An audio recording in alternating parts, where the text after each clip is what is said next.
oli vaja. Ütleme siis kõigile uuesti jälle tere.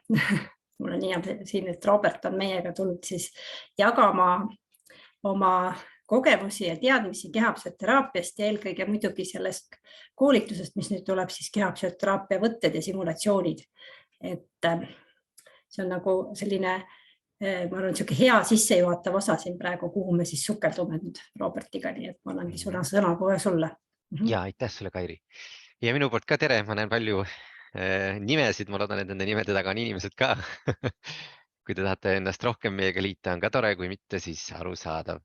Kui keegi ei ole Zoomi enne kasutanud, siis sealt ülevalt te saate panna, paremast ülevalt nurgast saate panna kas gallery view või speaker view, kuna meid on siin täna nii palju.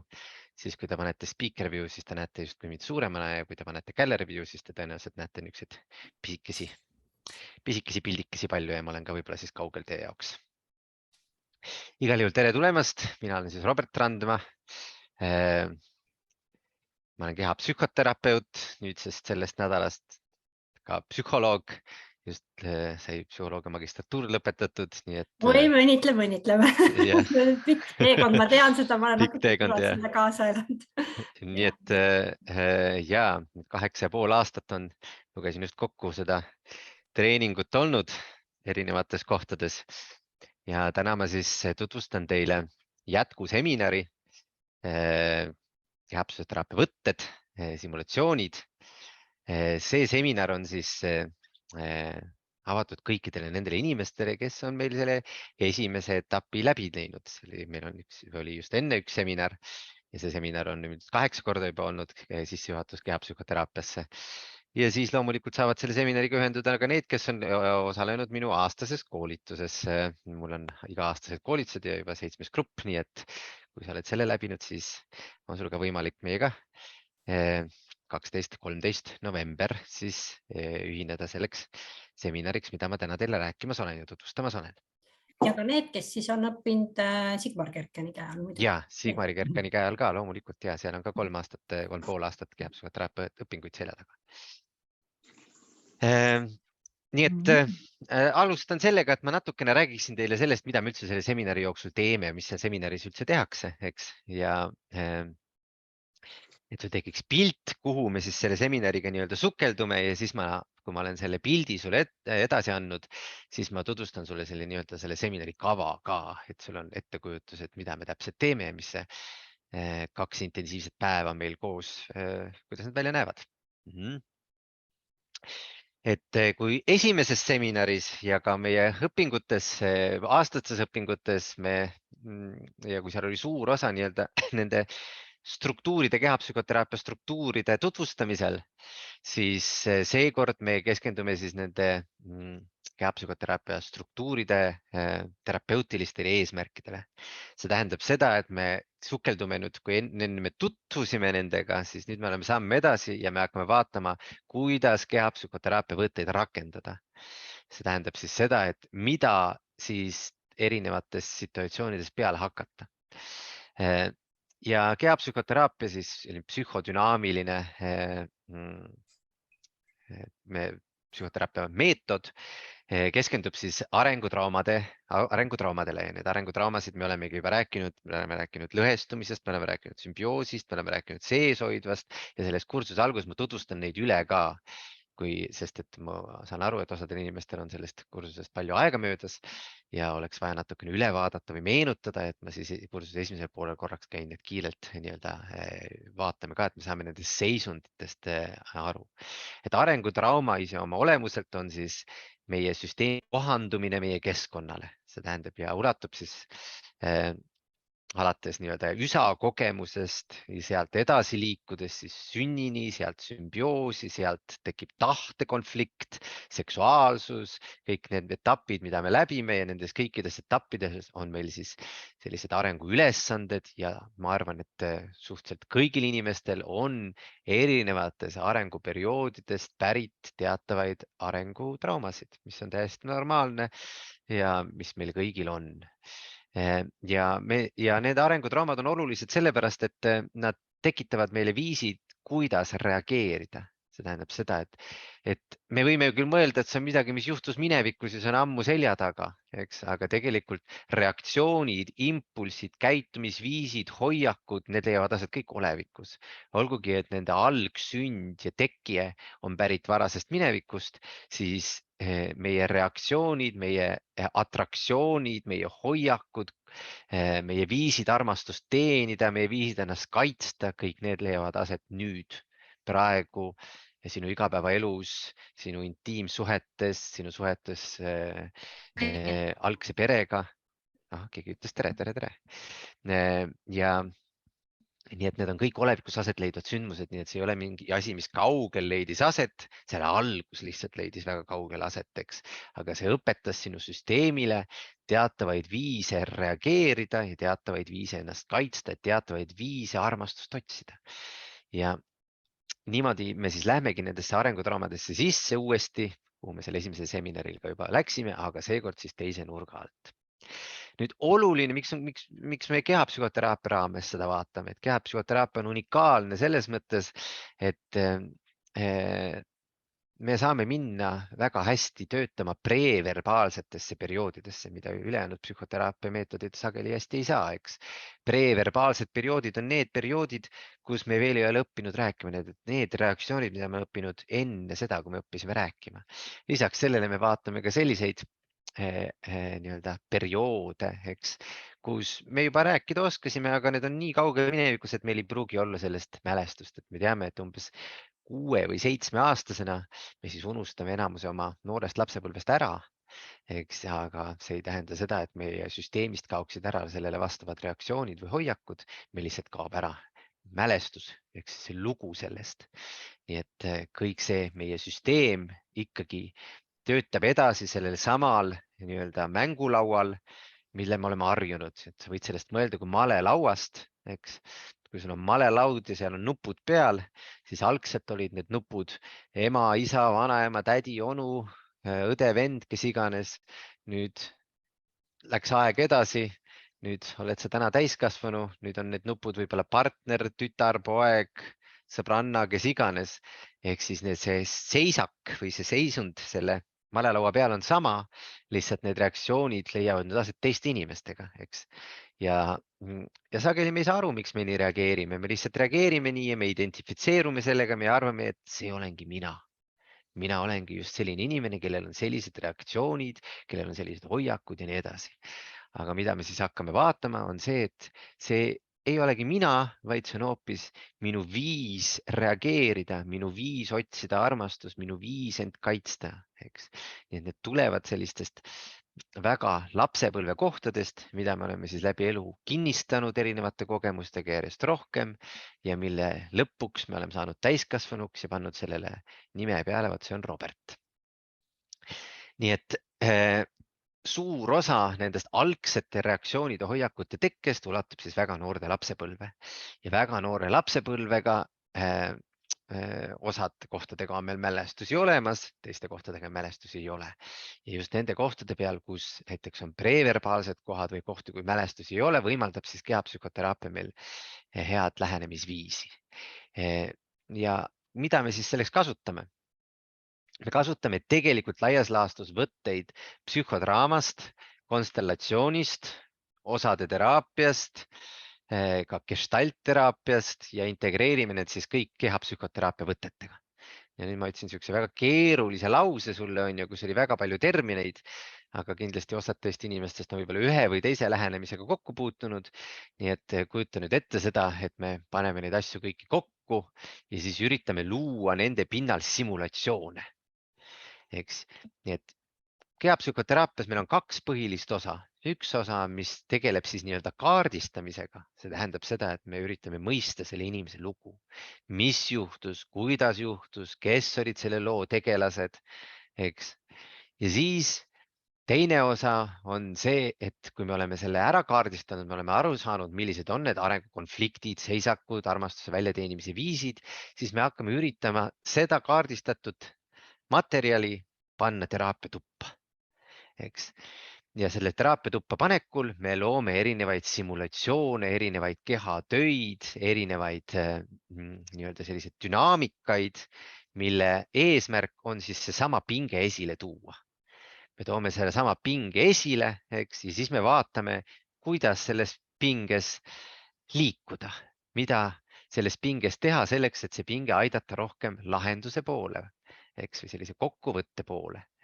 Ja selleks me kasutame siis erinevaid viise, ühelt poolt psühhodraama elemendid, mis tähendab seda, et me kasutame erinevaid rolle, teisalt siis osade teraapiat, mis tähendab seda, et me lähme erinevatesse osadesse sisse. 3-aastane Robert, meeldida püüdja Robert, mis iganes, eks me lähme erinevatesse kohtadesse, kus me läheme rolli ja miks rolli minek või miks sellisesse osasse minek on oluline ja miks on kasulik, on sellepärast, et see isoleerib meile probleemi. See tähendab seda, et kui sa istud siin arvuti taga ja mõtled sellest kohast, et näiteks meeldida püüdja Robert või meeldida püüdja sinu nimi on mingisugune osa, mis minus käivitub mingil hetkel, eks. Ja siis, kui me üritame sellega hakata tegelema sinuga, kes sa siin istud, siis see võib olla tunduda sulle mingi kauge positsioon sinu süsteemis. Nüüd osade teraapiat me kasutame selleks, et minna sellesse meeldida püüdjasse sisse. Mina Robert kui meeldida püüdja või mina Robert kui 3-aastane poiss. Ja siis ma regresseerun sellesse rolli sisse ja kui ma sellesse sisse regresseerun, siis me oleme isoleerinud mingisuguse osa minu psüühest, millega me saame otse tööd teha. Mis tähendab seda, et me meel ei hakka seda nii palju blokeerima, ei hakka veel mingeid lugusid rääkima, vaid me püsime isoleeritud kogemuses. Ja nüüd selles isoleeritud kogemuses me oleme oluliselt vastuvõtlikumad terapeutilistele lähenemistele. Ja selle all me saame siis sisse tuua niisuguseid samme konstellatsioonist, samme kehapsühhoteraapiast, kus meil on puudutust, kus meil on katartilisi harjutusi, kus me mängime läbi selliseid psühhodraama pingeid, kasutame abivahendeid nagu pleede, patju, toole, eks, selleks, et luua siis üles see olukord ja siis vaatame, millised on kuhu me selle olukorraga läheme.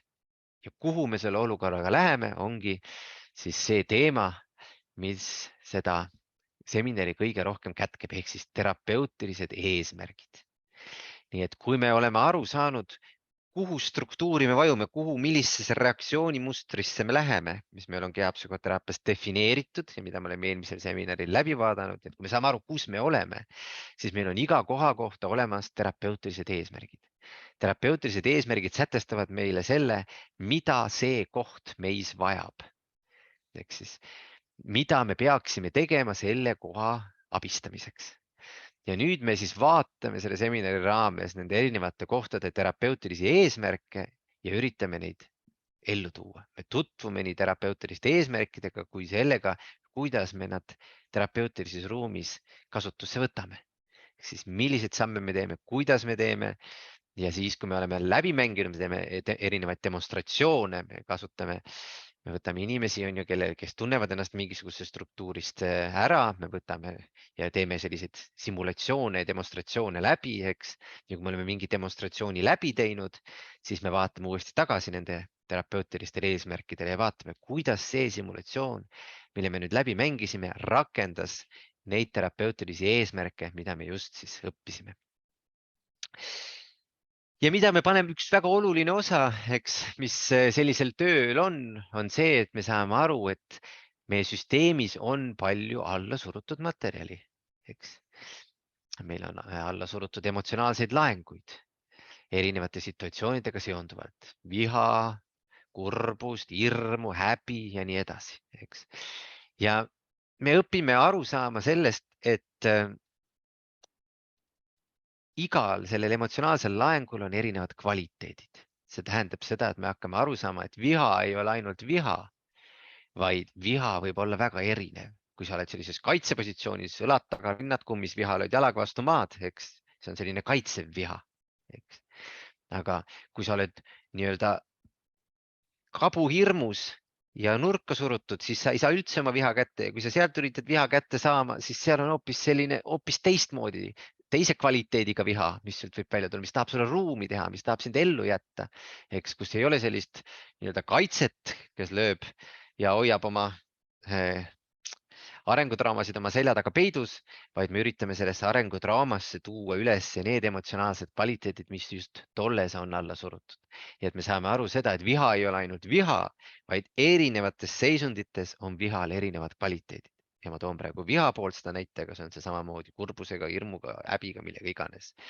Et mul võib olla väga hea kontakt vihaga, aga võib-olla ainult selle kaitsest tuleneva vihaga, mitte võib-olla selle vihaga, mis pärineb väga noorest east, mis pärineb näiteks mingitest sellistest väga hapratest kohtadest meie elus. Nii et mida me loome ja kuhu poole me liigume sellega, me liigume sellele, et kui kehapsühhoteraapia tutvustus ja kui me vaatasime neid algseid struktuure, siis me nägime, et nad on oma olemuses väga hästi defineeritud, neil on väga selged struktuurid, eks. Siis samamoodi on nendel terapeutilistel eesmärkidel väga selged struktuurid. Ja mida see sulle annab? See annab sulle selle tunde, näiteks kui sa inimestega töötad, et sa ei ole kaotuses, sul ei teki seda tunnet, et mida ma täna selle inimesega teen, kellega ma töötan või kuhu ma üldse selle teraapia protsessiga minemas olen, eks. Sellepärast, et kui mul on teada, millega me töötame ja kus on meie terapeutilised eesmärgid, siis mul on olemas arusaam, kus ma täna olen ja kuhu poole ma liigun mingi inimesega, eks, või mingi protsessiga, olgu see töö inimesega või töö sinu endaga, eks. Et mul on selge siht silme ees, nii et ma ei ole nii-öelda nagu leht tuules, vaid ma saan aru, kuhu poole minna ja kus mul nii-öelda vahepeal ankur maha panna, puhata ja kuhu siis edasi suunduda. Et kehapsühhoteraapia on selles mõttes väga kasulik, et ta on väga struktuurne ja selge, mis võimaldab sul hoida nii-öelda sihti silme ees oma terapeutilises protsessis või töös siis inimesega, kellega kui sa oled inimestega töötav terapeut näiteks, jah. Ja me läheme siis edasi ja õpime maandatust, eks see on ka väga oluline komponent, see tähendab seda, et kui oleme mingisuguse töö läbi teinud, siis meil on oluline leida see maandatus, reaalsuskontakt, enesehoitus.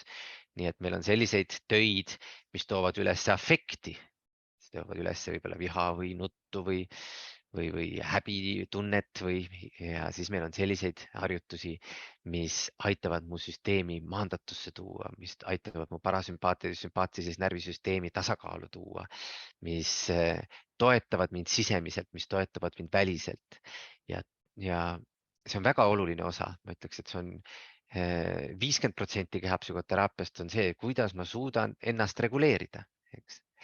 Nii et kui me siis läheme ja kui ma lähen nüüd natukene spetsiifilisemalt sisse, eks, siis me hakkame vaatama algusest peale kõike seda. Me hakkame vaatama sellest kohast, kus me rääkisime enne lõhestumisest esimesel seminaril, sellisest kohast, kus leiab aset dissotsiatsioon, tardumine, kadumine, intensiivsusega on keeruline toime tulla, tekib tendents oma kehast välja minna või tarduda, eks. Nii et mälestused ei säili, lähen kahvatuks, eks. Ja me hakkame vaatama, mis selles kohas toimub meie süsteemis, kui me tardume, kui me kehast eemaldume, eks. Me teame, et see on pärit väga varasest noorusest, eks. See reaktsioon on pärit sellisest east, kus meil ei ole oma keha üle kontrolli. Ehk kui me sünnime siia maailmasse, siis meil on kontroll alguses oma keha üle väga põgus.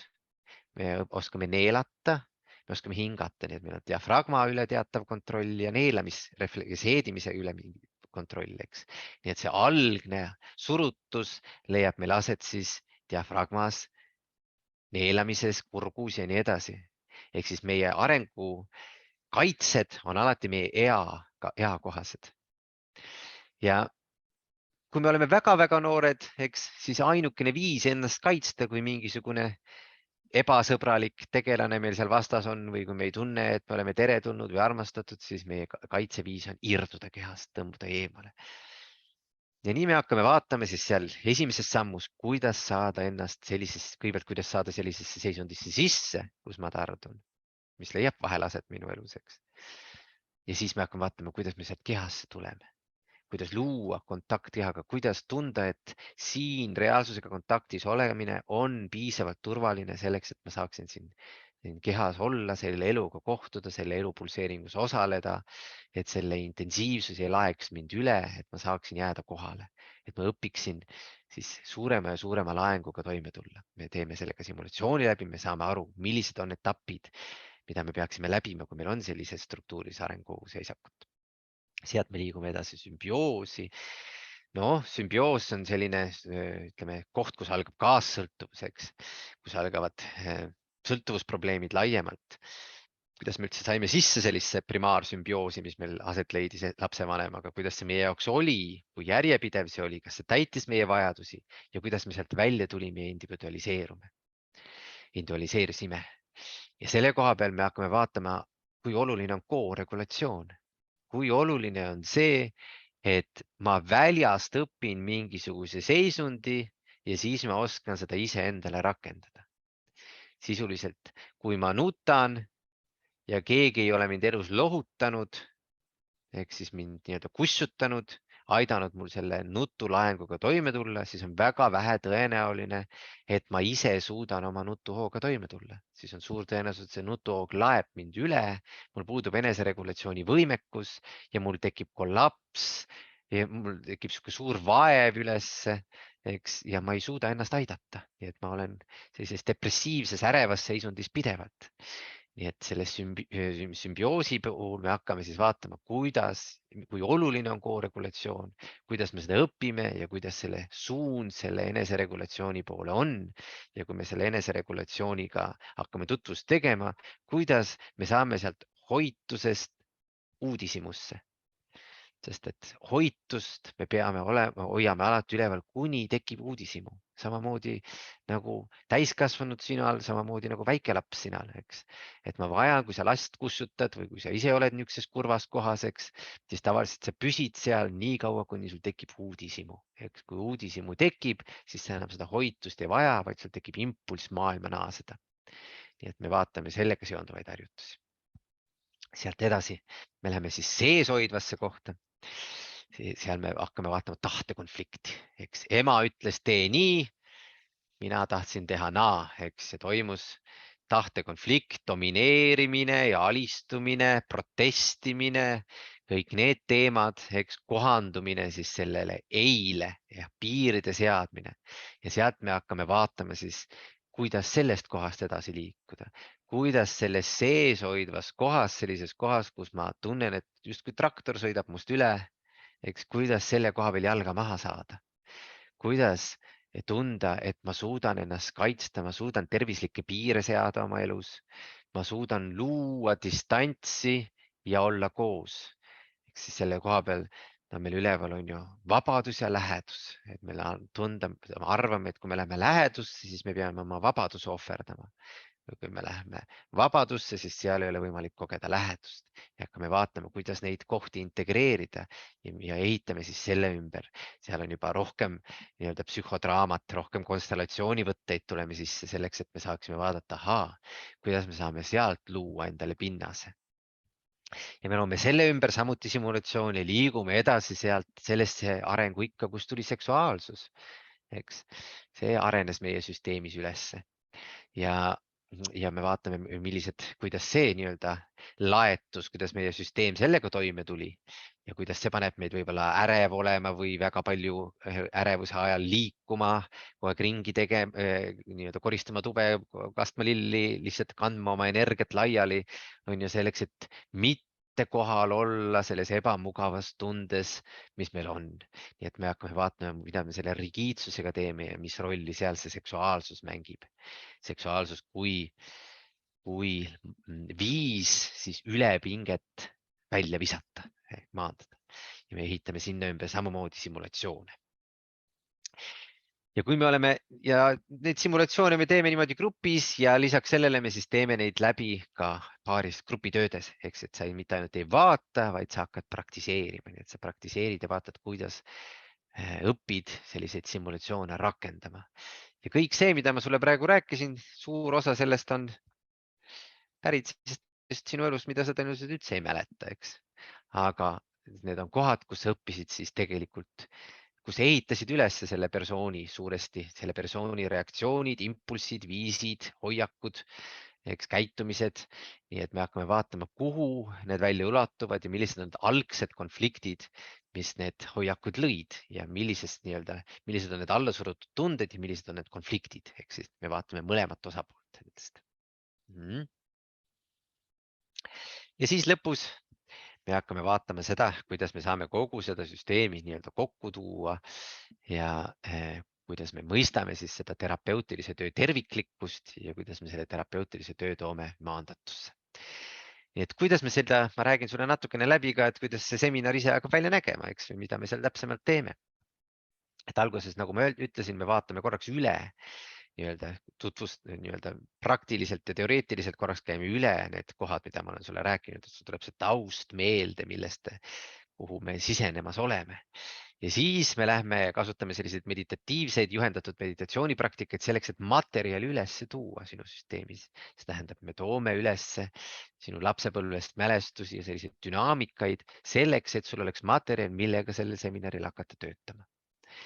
Ja siis me õpime natukene seda, kuidas ennast hoida, kuidas toime tulla sellega ja kui me nüüd selle seminari jooksul sulle mingit materjali üles toome, et kuidas sa saad seda materjali toetada ka selle seminari väliselt hiljem. Ja me õpime seal natukene siis, nagu enne sai öeldud, vaatame osade teraapiasse, siis õpime selle võtteid, eks, ja siis me lähemegi nendesse demonstratsioonidesse sisse. Nii et lisaks sellele, et me neid demonstratsioone teeme, meil on alati iga demonstratsiooni lõpus selline küsimuste-vastuste ring, kus sa saad uurida, mis sa siin tegid, Robert, miks sa nii tegid? Eks? Mis siis teha, kui on nii? Nii et see seminar saab olema suhteliselt interaktiivne, eks sul tekib võimalus alati pärida ja uurida, mis täpsemalt toimus. Ja siis, kui sa oled seda ära uurinud ja saanud selgeks, saanud esimese taipamise sellest, mida me teeme, siis sul õnnestub seda ka praktiseerida gruppides.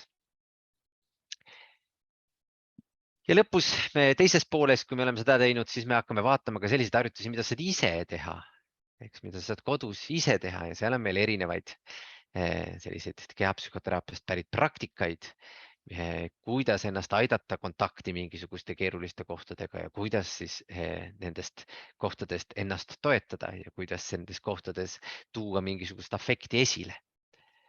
Ja kogu selle seminari me lõpetame siis sellise küsimuse-vastuste ringiga, mis loodetavasti annab sulle aitab selle kõik selle kogu palli ja kogu selle kogemuse, mida me oleme läbi käinud, selle kuidagi kokku tuua.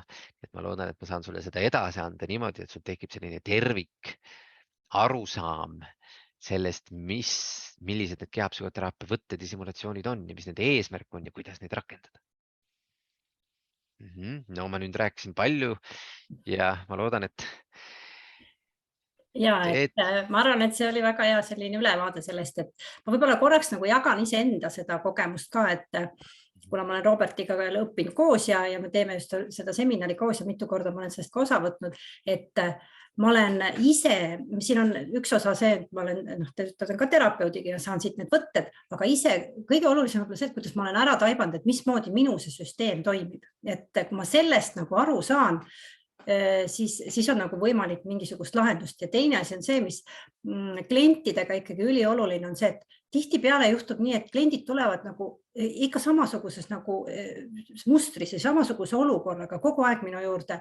Ja siis tekib selline tunne, et no mis asja siis nüüd, mis ma sellega peale hakkan, et kuidas ma siit sellega nagu toime tulen. Ja just see kehapsühhoteraapia ja just see seminar, millest me siin praegu räägime, see näitabki ära, et kui on need kindlad reaktsioonid inimeses sees, see muster on juba nii tugevalt sisse nagu arenenud, mingi väga tugev mingi reaktsioon, siis siit me saame neid võtteid või mõtteid ja praktikalisi harjutusi, millega seda inimest siis sealt välja aidata ja iseennast muidugi ka. Et selles mõttes nagu on see nagu väga hea selline hüppekoht või kasvulava. Ja lisaks Kairile veel lisan seda ka, et need samad terapeutilised eesmärgid annavad mulle pikemaajalise sihi, kuhu poole, kui ma olen kliendiga töötav terapeut, et kuhu poole ma liigun, mida ma täna teen, mida ma järgmisel kohtumisel teen, et ma ei tunne, see on väga oluline, et vahel käib palju on sellised nii-öelda praktiseerivad terapeute, kelle juures käib klient, ütleme mingi 10 korda ainult ja siis tundub, et me ei saagi siit edasi. Et see kehapsühhoteraapia struktuursus annab sulle väga selge nii-öelda visiooni, kuhu poole me liigume. Ja see on tegelikult äärmiselt suur, ma ütleks, see on kõige suurem väärtus teraapia töös, kui sul on nii-öelda mingi käsipuu, mida mööda treppi edasi liikuda, eks. Nii et see terapeutiliste eesmärkide struktuursus ongi see käsipuu. Ja samamoodi on rakendatav iseendale, eks, mitte ainult inimestele. Ja just. Ja muidugi, mis on kõige ägedam on see, et kuna siin me kasutame simulatsioone igast erinevaid võtteid, siis tavaliselt teraapiates neid ei kasutata, nii et see on selline väga silmi avardav ja selline võib-olla teistmoodi lähenemine ja ka väga loominguline lähenemine, selles mõttes on see täiesti loominguline töö, nii et Robert on selles väga hea, nii et te saate siit kindlasti väga ägedaid nippe. Just see, et see on väga loominguline just täpselt, et see on selline koht, kus tegelikult kunst tuleb teraapiasse mingis mõttes. Et see loob teatava mängulisuse, sul on võimalik lavastada mingis mõttes, eks, nii et seal tuleb tõesti selline hoopis teine mõõde teraapiasse, mis annab sellele palju dünaamikat juurde. Nii, ma arvan, et me oleme vist jõudmas siia lõpupoole, et ühesõnaga see seminar, millest me nüüd siin Robert niimoodi väga mõnusalt sissejuhatuse on teinud, et see siis toimub 12-13 november Tallinnas ja praegu on sinna veel mõned kohad saada, nii et kutsun siis teid liituma ja meie kodule siis www.innermind.ee. Robert 2 on selle nimi, nii et leiate sealt selle kindlasti ülesse, nii et saate seal liituda sellega ja kui nüüd praegu momendil on mingisugune väga konkreetne küsimus, siis kasutage see võimalus ära, sest Robert on siin. Nii et tehke siis seda. Kellelgi on küsimusi, siis see on alati hea materjal selleks, et vastata ja teistele ka anda mõista, mis seal toimub. Jah, et mikrofonid on momendil kinni, et siis tuleb see mikrofon lihtsalt lahti teha, et kui tahab keegi midagi küsida konkreetselt. Nii, vaatame, kas on. Ja vasakul all, kui keegi ei ole Zoomi kasutanud, siis vasakul all nupus on see mute'i nupp. Kui te arvutit kasutate, et sealt saate mikrofoni avada. Nii, tundub, et vist ei tule praegu küsimus. Nii, ma arvan, et me oleme jõudnud siia lõppu. Igal juhul mina väga tänan.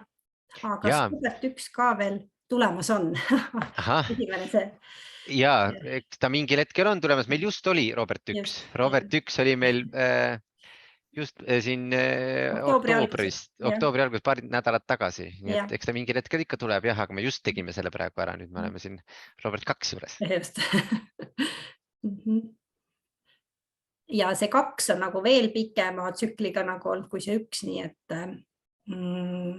kuna siin on nagu see inimeste arv on või siin on väga konkreetsed inimesed, kes siia saavad tulla, et kes on ikkagi kokku puutunud kehapsühhoteraapiaga, siis nendele on ikkagi mõeldud.